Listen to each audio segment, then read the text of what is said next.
Setelah 2 periode memimpin negeri ini, nama Jokowi seakan tak pernah lepas dari perhatian publik. Tapi belakangan, satu pertanyaan lama kembali muncul ke permukaan. Pertanyaan yang dulu sempat tenggelam, tapi belum pernah benar-benar dijawab secara terang. Benarkah skripsi dan ijazah sarjana Jokowi itu asli? Isu ini kembali ramai setelah muncul pernyataan mengejutkan dari Kas Mujjo, dosen yang dulu disebut-sebut sebagai pembimbing skripsi Jokowi. Pada pertemuan alumni UGM tahun 2017, Jokowi dengan yakin menyebut Kas Mujjo sebagai pembimbing skripsinya.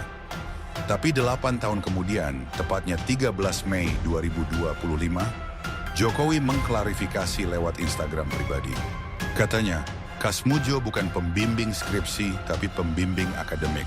Masalahnya Kas Mujjo sendiri langsung membantah. Ia menegaskan, dirinya bukan pembimbing skripsi maupun pembimbing akademik. Saat itu ia hanya asisten dosen yang secara aturan belum punya kapasitas untuk jadi pembimbing siapapun. Bantahan ini sontak mengguncang, bukan hanya soal siapa yang sebenarnya membimbing Jokowi, tapi juga soal keabsahan keseluruhan proses akademiknya. Dan pertanyaan publik pun makin besar. Ada apa sebenarnya dengan ijazah Jokowi? Masalah ini makin pelik ketika seorang advokat bernama Komardin menggugat UGM karena dianggap tidak transparan dalam menjelaskan keaslian ijazah Jokowi. Publik mulai bertanya-tanya, kenapa klarifikasi dari Jokowi soal pembimbingnya baru muncul 8 tahun setelah pernyataan awal? Belum lagi temuan-temuan yang menambah keraguan publik. Misalnya, pertama, skripsi Jokowi yang ditunjukkan UGM tidak memiliki tanggal pengesahan. Tidak ada tanda tangan dosen penguji, dan nama Kas Mujjo pun tak tertulis dimanapun. Yang justru ada adalah nama Profesor Ahmad Soumitro. Kedua, font yang digunakan di lembar pengesahan adalah Times New Roman. Padahal font ini belum lazim digunakan di era 80-an. Sementara isi skripsinya masih pakai mesin tik manual. Aneh bukan? Ketiga, ada ketidakkonsistenan dalam penulisan nama Soumitro. Kadang pakai OE, kadang U. Bahkan gelar profesor yang dicantumkan pun dipermasalahkan karena kabarnya baru didapat tahun 1986, sementara skripsi Jokowi selesai tahun 1985. Belum lagi tanda tangannya yang berbeda dengan dokumen mahasiswa lain. Keempat, tanggal ijazah dan skripsi Jokowi tidak sinkron. Ijazah keluar tanggal 5 November 1985, tapi skripsinya baru disetujui 14 November. Logikanya, ijazah tak mungkin terbit lebih dulu dari skripsi. Kelima, UGM belum pernah benar-benar membuka arsip akademik Jokowi ke publik.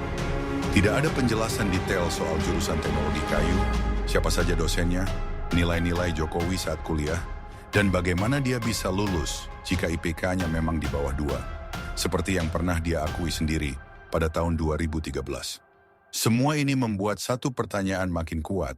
Kenapa Jokowi tak kunjung menunjukkan ijazah aslinya ke publik? Di luar soal dokumen, ada pula tokoh-tokoh penting yang ikut terseret. Misalnya Pratikno, mantan rektor UGM yang kemudian jadi Mensesnek selama 2 periode Jokowi. Pratikno dikenal dekat dengan Jokowi dan dianggap oleh sebagian orang tahu banyak soal isu ini.